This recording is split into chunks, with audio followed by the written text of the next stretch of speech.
THI education channel को subscribe करें, like share comment और हाँ बेल आइकॉन को दबाना न भूलें ताकि हमारे सभी वीडियो की जानकारी सबसे पहले आपको मिलती रहे।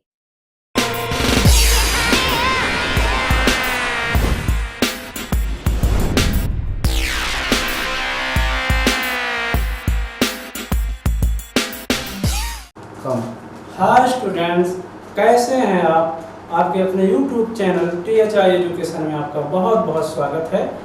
आज मैं अपने इस वीडियो में आपके सामने उपस्थित हुआ हूँ एक टॉपिक लेकर जिसका नाम है अलंकार। अलंकार मीन्स होता क्या है? अलंकार मीन्स होता अलंकृत करना, शोभा को बढ़ाना। और जैसे आप अच्छे अच्छे कपड़े पहनते हैं, नए नए तरीके से जो फैशन करते हैं, वो भी एक अलंकार होता है। कमरे को सजाया जाता है अच्छे प्रकार से, वो भी एक अलंकार होता है। किसी भी वस्तु, व्यक्ति या स्थान को जिन जिन माध्यमों से हम उसके शोभा को बढ़ाते हैं, वो सभी अलंकार होता है। लेकिन मित्रों, ये बात हो रही है साहित्य में, तो साहित्य में की बात अगर मैं करूं तो साहित्य में अलंकार जो हम कहते हैं काव्य की शोभा, वह तत्व जो काव्य की शोभा को बढ़ा दे उसे हम अलंकार कहते हैं। तो साहित्य में हम अलंकार को दो भागों में बांटते हैं। दो तरीके से जो है उसकी शोभा को बढ़ाया जा सकता है, एक शब्दों के माध्यम से, दूसरा अर्थों के माध्यम से। तो जो शब्दों के माध्यम से काव्य की शोभा बढ़ाया जाता है उसे हम शब्दालंकार, और जो अर्थ के माध्यम से काव्य की शोभा बढ़ाया जाता है उसे हम अर्थालंकार कहते हैं। तो ये आप हिंदी और संस्कृत में पढ़ते आए हैं। तो हम आज उपस्थित हुए हैं इंग्लिश जो कि आपको पढ़ाना है, तो उस अलंकार को हम इंग्लिश में क्या कहेंगे? उस अलंकार को हम इंग्लिश में कहेंगे figure of speech. Figure of speech आप जान गए होंगे। Those elements which increase the beauty of poetry, they are considered or known as a figure of speech.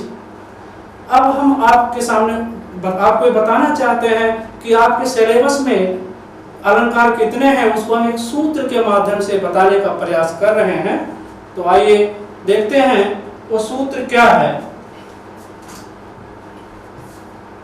वो सूत्र है जिसका आप लोग बहुत अच्छे प्रकार से, विशेष रूप से महिला वर्ग जो है विशेष रूप से प्रयोग करते हैं। उस सूत्र का नाम है शैम्पू। क्या है? शैम्पू। ये जितने अक्षर हैं इसमें, ये सब आपके अलंकार के प्रतीक हैं। S for simile,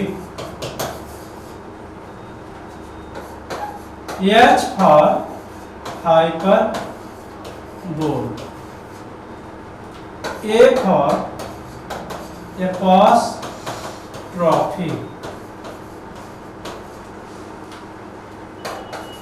M for metaphor, P for personification,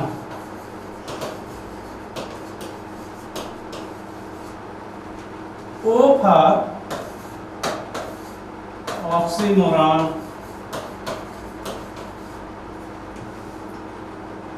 O for onomatopoeia,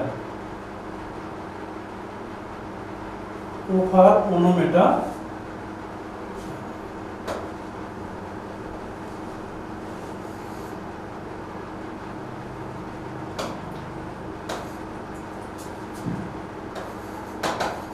onomatopoeia. तो आपके इतने आपके सिलेबस में अलंकार हैं, इनको आप सूत्र के माध्यम से बड़े आसान तरीके से समझ सकते हैं, जिसको हम कहते हैं शैम्पू। ये बहुत आसान है याद करना। इतने ही आपके सिलेबस में अलंकार हैं। S for simile, H for hyperbole, A for apostrophe, M for metaphor, P for personification, O for oxymoron, O for onomatopoeia। Simile को हम हिंदी में कहते हैं उपमा। उपमा इसको कहते हैं। हाइपरबोल को हम अतिशयोक्ति कहते हैं। अतिशयोक्ति, अतिशयोक्ति। एपॉस्ट्रॉफी को हम संबोधन कहते हैं। संबोधन। मेटाफर को हम रूपक कहते हैं, पर्सनिफिकेशन को हम मानवीकरण कहते हैं, मानवीकरण। ऑक्सीमोरॉन को हम विरोधाभास कहते हैं, विरोधाभास। और ओनोमेटोपोइया को हम ध्वनि सूचक। तो ये रहे इनके हिंदी। अब हम स्टेप बाय स्टेप बताने का प्रयास कर रहे हैं। सबसे पहले हम चलते हैं सिमिली। सिमिली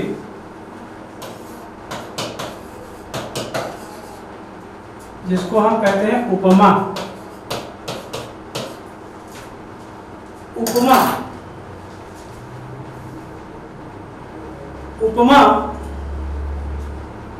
उपमा जिसमें दिया जाता है, तो उपमा में क्या होता है, सबसे पहले इसकी 3 शर्तें होती हैं।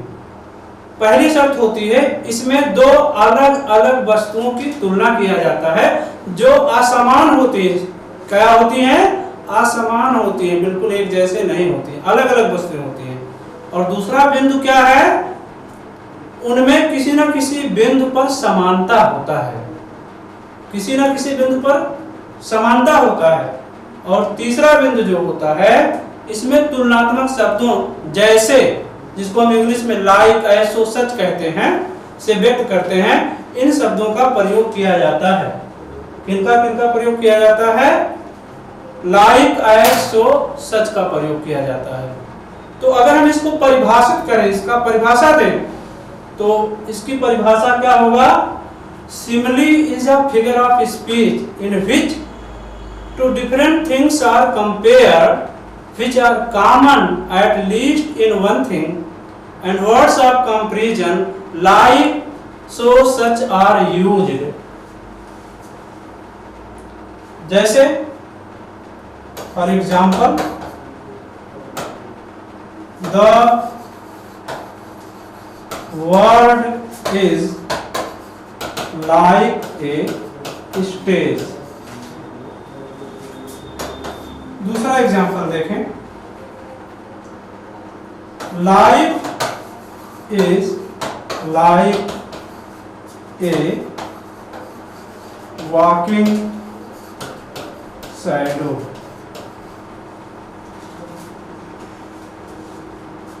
तीसरा एग्जाम्पल देखें, his face is like a rose। अब इन चीजों को हम समझने का प्रयास करते हैं। इसमें the world is like a stage, the world means होता संसार, the world is, stage means होता रंगमंच जिसपे सभी लोग अभिनय करते हैं। the world is like a stage, ये दुनिया, ये संसार एक रंगमंच जैसा है। अब यहां देखिए, स्टेज और वर्ल्ड 2 अलग अलग चीजें हैं। संसार और स्टेज, रंगमंच 2 अलग अलग चीजें हैं। जैसे लोग स्टेज पर अभिनय करते हैं, अलग अलग प्रकार के पात्रों की भूमिका निभाते हैं, उसी प्रकार हम लोग इस संसार में जन्म लेकर के अलग अलग भूमिका अदा करते हैं। जैसे मैं टीचर का, आप स्टूडेंट का, कोई इंजीनियर का, कोई डॉक्टर का, कोई नर्स का, कोई वकील का, अलग अलग प्रकार से सभी लोग अपने जीवन में अभिनय कर रहे हैं पैदा होकर के। इसलिए यहाँ पर जो है 2 अलग अलग चीजें हैं, वर्ड और स्टेज, और दोनों में एक समानता है, क्योंकि जैसे लोग स्टेज पर अभिनय करते हैं, वैसे इस दुनिया में हम लोग जन्म लेकर के अलग अलग प्रकार का अभिनय कर रहे हैं। तो ये देखिए पहला पॉइंट कि दोनों अलग अलग वस्तुएं हैं। दूसरा पॉइंट क्या है? दोनों में एक न एक बिंदु पर समानता है। और तीसरा पॉइंट क्या है? लाइक का प्रयोग किया गया है। तो इस प्रकार पुनः हम कह सकते हैं इसकी परिभाषा सिमिली की, this is a figure of speech in which 2 different things are compared with each other which are common at least in one thing, and words of comparison like, as, so, such का प्रयोग किया जाता है। Like as to such are used, it is clear. अब next point पे चलते हैं हम।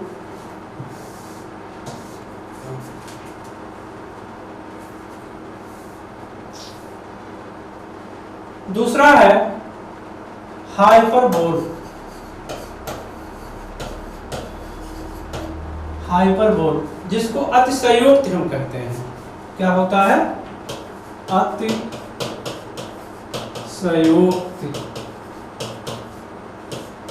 अतिशयोक्त अलंकार। अतिशयोक्त मीन्स क्या होता है? बहुत ज्यादा बढ़ा चढ़ा करके बात करना। बहुत ऐसा अलंकार जिसमें हम किसी भी चीज को बहुत ज्यादा बढ़ा चढ़ा करके बात करें, उसे हम अतिशयोक्ति कहते हैं। तो hyperbole is a figure of speech in which main things are portrayed as a big things. ये ऐसा अलंकार होता है जिसमें छोटी छोटी चीजों को बहुत बड़ी वस्तु के रूप में चित्रित किया जाता है या प्रस्तुत किया जाता है। जैसे एग्जाम्पल के रूप में बिलिंडा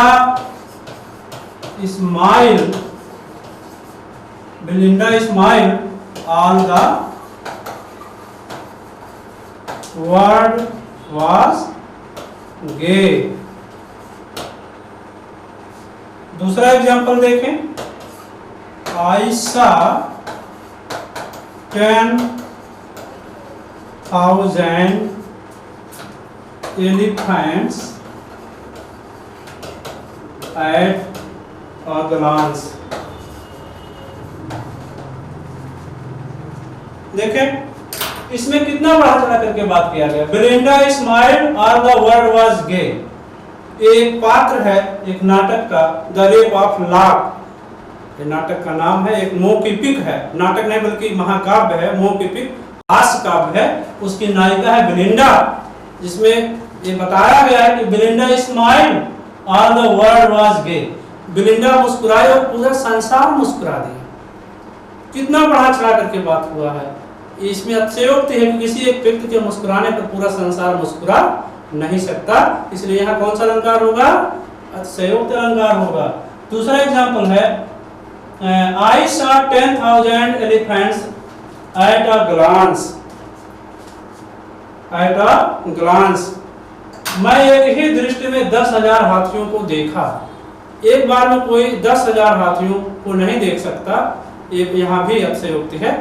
तो अतिशयोक्ति में क्या होता है? किसी भी चीज को बहुत ज्यादा बढ़ा चढ़ा करके प्रस्तुत किया जाता है, एक्सग्रेट किया जाता है बहुत ज्यादा।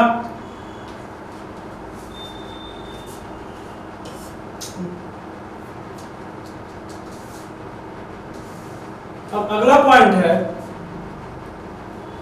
पॉइंट है सूत्र के अनुसार एपोस्ट्रोफी।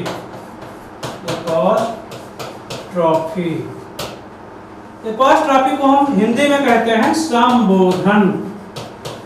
क्या कहते हैं? संबोधन। संबोधन में क्या होता है इसको पहले आप लोग समझें।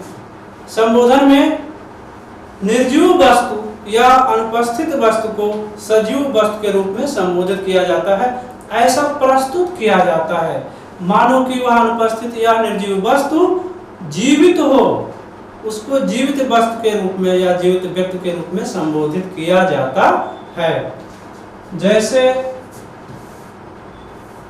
जैसे एग्जाम्पल के रूप में देखें,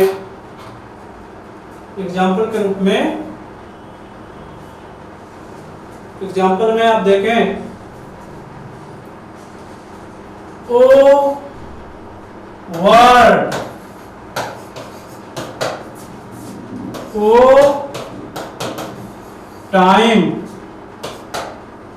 O word O time on whose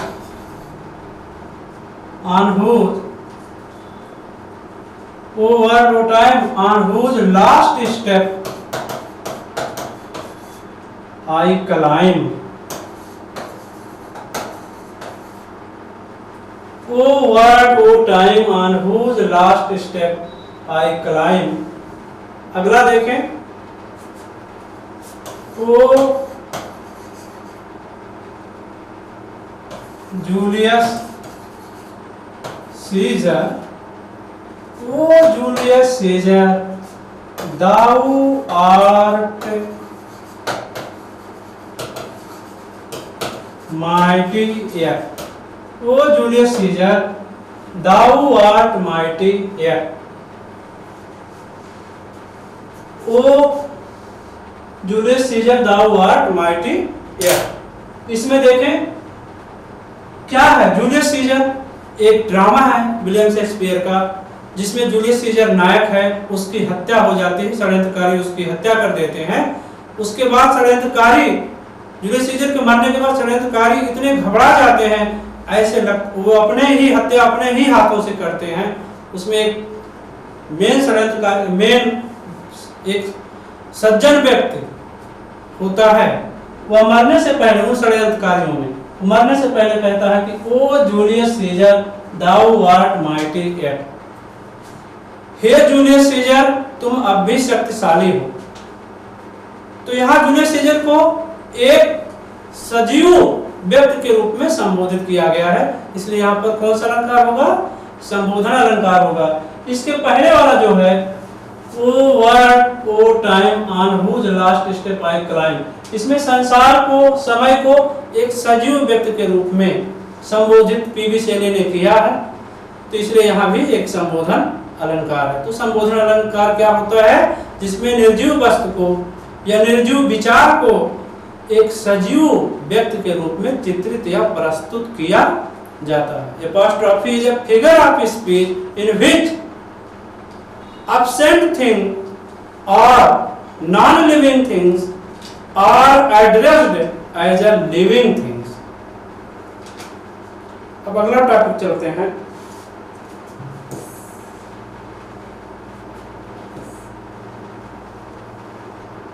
Yama, Yama means क्या होगा, मेटाफर, जिसका मतलब होगा रूपक। रूपक, रूपक में भी ये भी सिमिली का ही भाई है। इसमें अंतर क्या होता है, रूपक में भी दो अलग अलग वस्तुओं की तुलना किया जाता है जो कम से कम किसी एक बिंदु पर समान होते हैं, लेकिन अंतर क्या होता है, इसमें तुलनात्मक शब्दों का प्रयोग, तुलनात्मक शब्दों लाइक एज सो सच का प्रयोग नहीं किया जाता है।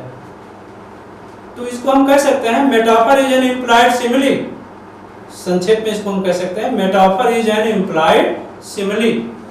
और दूसरे शब्दों में कह सकते हैं metaphor is a figure of speech in which two different things are compared with each other which are common at least in one thing but words of comparison like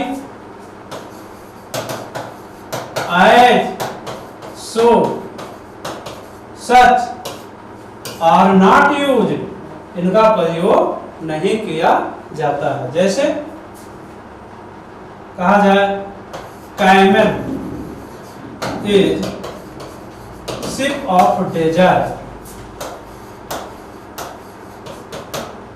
camel is ship of desert, the world is a stage. तो ये दो example हैं इसके metaphor के। तीसरा example, life is a walking shadow,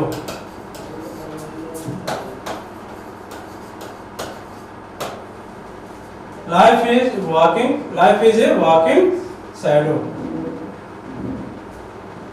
तो इसमें हम क्या देखते हैं, कैमल और डिजर्ट। यहाँ कैमल और शिप दो अलग अलग वस्तुएं, दोनों अलग अलग वस्तुएं हैं। और क्या है इसमें समानता क्या है, जैसे मरुस्थल कैमल, ऊंट को रेगिस्तान का जहाज कहा जाता है, जैसे मरुस्थल पर ऊंट चलता है उसी प्रकार से पानी में जलयान चलता है। तो यहाँ इसलिए जो है कैमल की तुलना शिप से, जलयान से किया गया है। और दूसरा example, the world is a stage, ये दुनिया एक रंगमंच है। तो मैं इसका एग्जांपल पहले दे चुका हूँ कि दुनिया में सभी लोग जैसे स्टेज पर, रंगमंच पर लोग अभिनय करते हैं, वैसे दुनिया में लोग जन्म लेकर के अलग अलग प्रकार का अभिनय करते हैं। सभी को अभिनय करना पड़ता, सभी लोग अभिनय करता हैं। इसलिए यहाँ पर कौन सा अलंकार है? मेटाफर और तुलनात्मक शब्दों लाइक एज सो सच का कहीं पर इस पे प्रयोग नहीं हुआ। तीसरा है life is a walking shadow. जीवन एक चलती फिरती छाया है। जीवन क्या है? चलती फिरती छाया है। जीवन की तुलना किससे किया गया है? चलती फिरती छाया से। तो जब तक छाया और जीवन दो अलग अलग वस्तुएं हैं, लेकिन दोनों में समानता क्या है कि जब तक छाया कब तक रहता है? जब तक प्रकाश रहता, उजाला रहता है, और जैसे ही प्रकाश और उजाला खत्म होता है, छाया अपने आप समाप्त हो जाता है। उसी प्रकार से जीवन भी जब तक इसमें आत्मा रूपी प्रकाश है तब तक ये चलता है, और जैसे ही आत्मा रूपी प्रकाश खत्म हो जाता है ये भी समाप्त हो जाता है। तो दोनों अलग अलग वस्तुएं हैं, दोनों में एक समानता है, लेकिन तुलनात्मक शब्दों लाइक एज सो सच का प्रयोग नहीं हुआ है। इसलिए यहाँ पर कौन सा अलंकार होगा? मेटाफर। पुनः एक बार देख लीजिए। Metaphor is a figure of speech in which two different things are compared which are common at least in one thing. Metaphor is a figure of speech. Metaphor वह अलंकार होता है इन विच जिसमें टू डिफरेंट थिंग्स, दो अलग अलग वस्तुएं, are compare, तुलना की जाती हैं, व्हिच आर कॉमन, जो समान होती हैं, at least in one point, कम से कम एक बिंदु में जो समान होती हैं। बट लेकिन वर्ड्स ऑफ कंपैरिजन, जो तुलनात्मक शब्द लाइक एज सो सच का प्रयोग नहीं होता।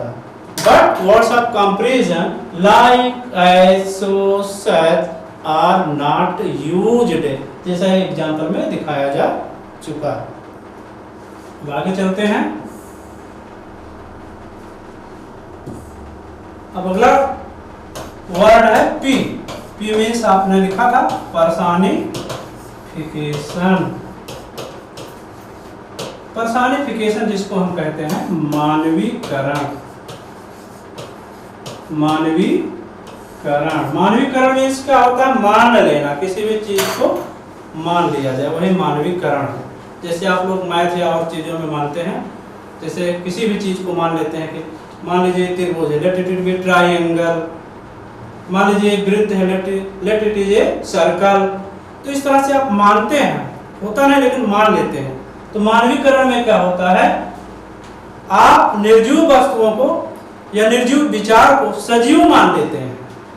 निर्जीव वस्तु या निर्जीव विचार को, विचार निर्जीव ही होता है, तो निर्जीव वस्तु या निर्जीव विचार या अमूर्त चीजों को आप सजीव मान लेते हैं, तो वो क्या हो जाता है? मानवीकरण। तो पर्सनी, इसको इंग्लिश में हम क्या कहेंगे? Personification is a figure of speech. मानवीकरण वह अलंकार होता है इन विच, जिसमें नॉन लिविंग थिंग्स, निर्जीव वस्तुएं, और आइडियाज अथवा विचार आर पर्सनिफाइड का मानवीकरण कर दिया जाता है। ठीक है? जैसे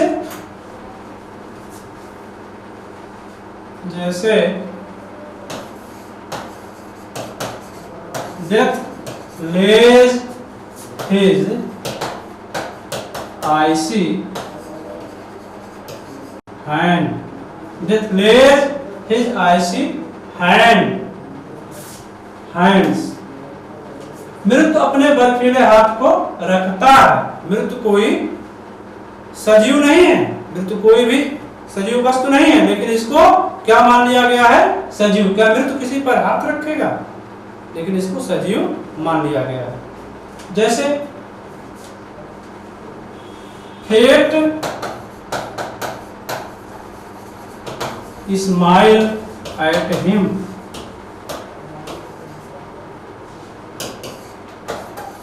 भाग्य उस पर मुस्कुराया। Fate smiled at him. भाग्य उस पर मुस्कुराया। भाग्य कोई वस्तु नहीं है, लेकिन इसे, भाग्य कोई वस्तु थोड़ी है, कोई व्यक्ति नहीं है जो किसी पर मुस्कुराएगा, लेकिन इसको क्या एक सजीव वस्तु के रूप में, सजीव व्यक्ति के रूप में प्रस्तुत किया गया है। फेट स्माइल एट हिम, भाग्य उस पर मुस्कुराया। इसलिए यहाँ पर क्या कौन सा अलंकार होगा? पर्सनिफिकेशन होगा, मानवीकरण होगा। अगला एग्जांपल देख लीजिए, चांस, चांस मीन्स मौका या अवसर, नॉक्ड, नॉक्ड हिज डोर।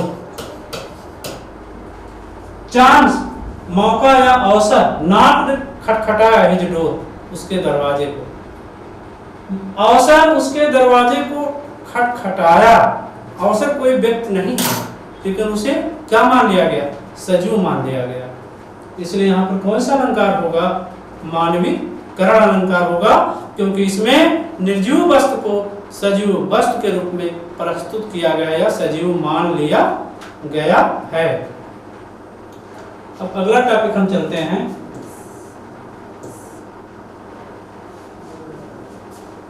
ओ। ओ मीन्स होता है ऑक्सीमोरॉन।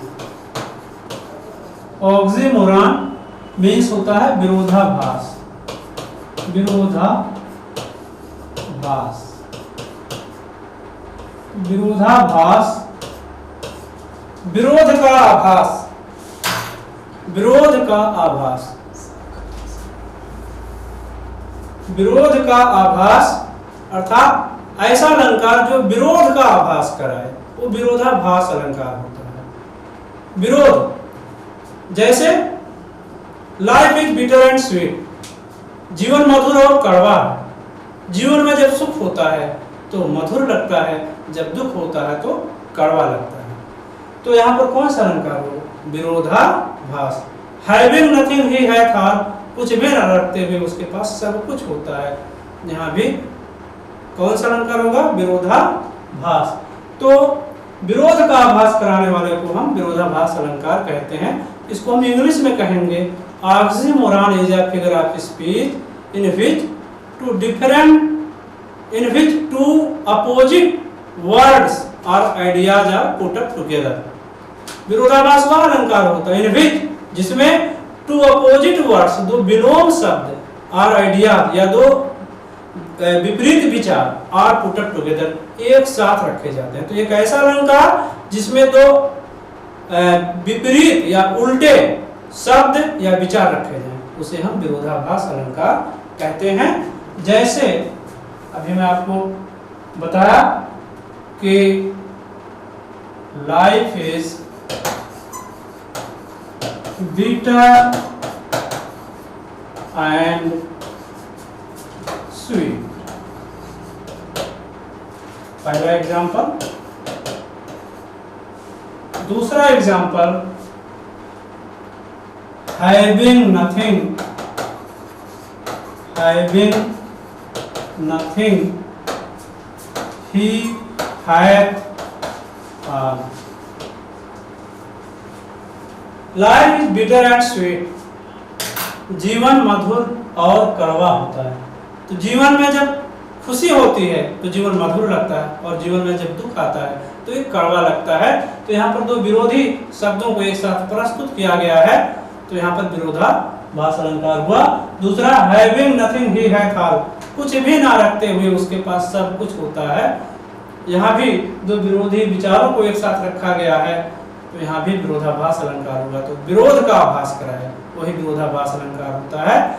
आप यूँ समझ सकते हैं कि विरोधाभास हर जगह है। Oxymoron is everywhere.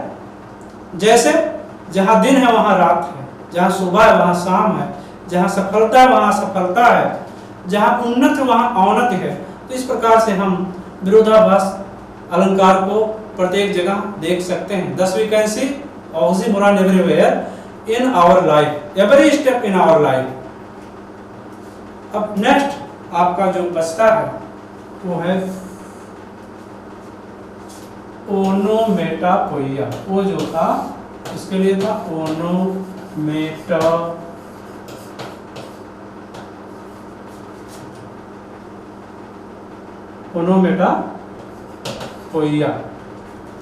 ओनोमेटोपोइया जिसको हम कहते हैं ध्वनि सूचक अलंकार। ध्वनि सूचक अलंकार। एक ऐसा अलंकार जिसमें आवाज के माध्यम से काव्य की शोभा को बढ़ाया जाए, उसे हम ध्वनि सूचक अलंकार कहते हैं। आवाज के माध्यम से, जैसे जैसे बिल्ली कैसे बोलती है, जैसे म्याऊं म्याऊं, है ना। गधे कैसे बोलते हैं, ढीचू ढीचू। ये कौन सा अलंकार होगा, ये सब जो है ध्वनि सूचक अलंकार। तो ध्वनि सूचक अलंकार को हम इंग्लिश में कहेंगे onomatopoeia is a figure of speech in which sounds are produced. ध्वनि सूचक वह अलंकार होता है जिसमें आवाज उत्पन्न किया जाता है, या साउंड सजेक्ट्स इट्स मीनिंग, जिसमें आवाज इसके अर्थ को बता देता है। जैसे जैसे हम कह सकते हैं एग्जाम्पल के रूप में grunt grunt the hogs go, grunt grunt the hogs go, the dogs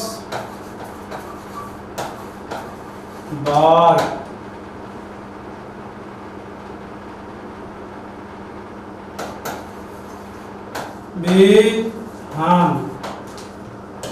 ये सभी ओनोमेटोपोइया के एग्जाम्पल है। घुर्र घुर्र, ग्रैंड ग्रैंड मीन्स घुर्र घुर्र। The hogs go, hogs means सुअर का बच्चा। सुअर का बच्चा कैसे जाता है, घुर्र घुर्र करते हुए। द डॉग्स बार्क, कुत्ते भौंकते हैं, अर्थात कुत्ते कैसे भौंकते, भाव भाव। तो भाव भाव कौन सा अलंकार होगा, ध्वनि सूचक अलंकार होगा। बीज हम, मक्खियां भिनभिनाती हैं, तो कैसे भिनभिनाती हैं, इन सब चीजों को आप जानते हैं। तो एक ऐसा अलंकार जिसमें आवाज के माध्यम से, ध्वनि के माध्यम से काव्य की शोभा को बढ़ाया जाए, उसे हम ध्वनि सूचक अलंकार कहते हैं। तो इतने रहे आपके सिलेबस में, ये रहे इतने ही अलंकार, और इनके मैं लगभग प्रत्येक अलंकार के 1-2 एग्जाम्पल दे चुका हूँ, और उसकी डिफिनेशन भी दे चुका हूँ, और उसको शॉर्ट में आप कैसे याद रखेंगे इसका फार्मूला भी आपको बता चुका हूँ। आज के वीडियो में बस इतना ही, और आप इस वीडियो को लाइक और पसंद जरूर करें और ज़्यादा से ज़्यादा जुड़ें। धन्यवाद।